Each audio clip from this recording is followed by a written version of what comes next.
So our next talk is a gaze-contingent paradigm to promote scotoma awareness and rapid preferred retinal locus development in macular degeneration by Marcello Maniglia.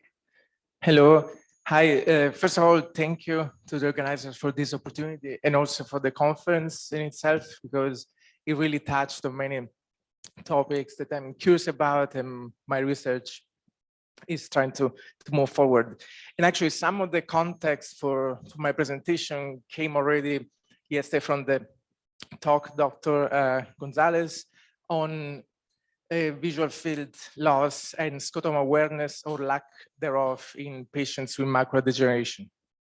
So patients with macular degeneration, when we see in books the representation of how they see the visual field, we often see this central black patch that is obstructing the central part of the visual field.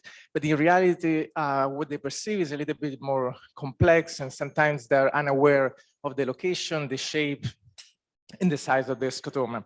And this is hindering attempts at rehabilitation. They would try to use their peripheral vision to overcome the loss of central vision.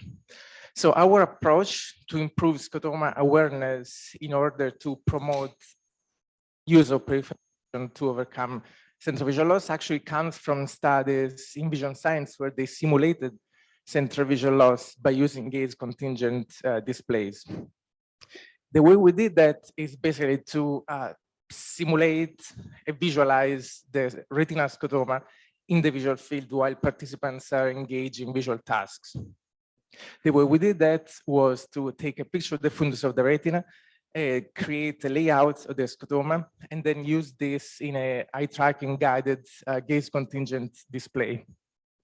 So participants were engaged in a very basic orientation discrimination task while their central part of the visual field was obstructed by a shape that will match the scotoma as measured by the microperimetry.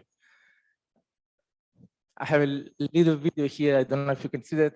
This is a participant, one of the two participants of which data I'm going to show here, that is performing a task while is visualizing its scotoma on the screen. So we extracted some oculomotor metrics and some behavioral, some performance-related metrics. And of these two participants, we observed changes in the fixation stability and in the location of the first eye movement, the landing of the first eye movement.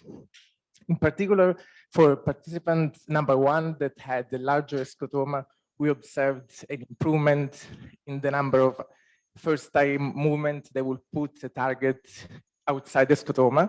So moving towards peripheral reorganization, and improvements also in reading speed and contrast sensitivity. For participant number two, we found an improvement in fixation stability once the target was acquired, and similar improvements in reading speed and contrast sensitivity.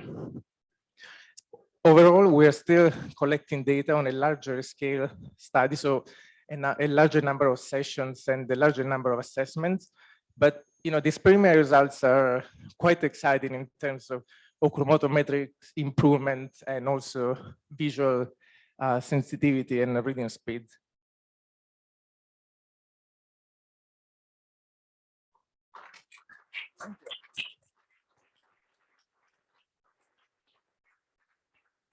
Questions from the audience?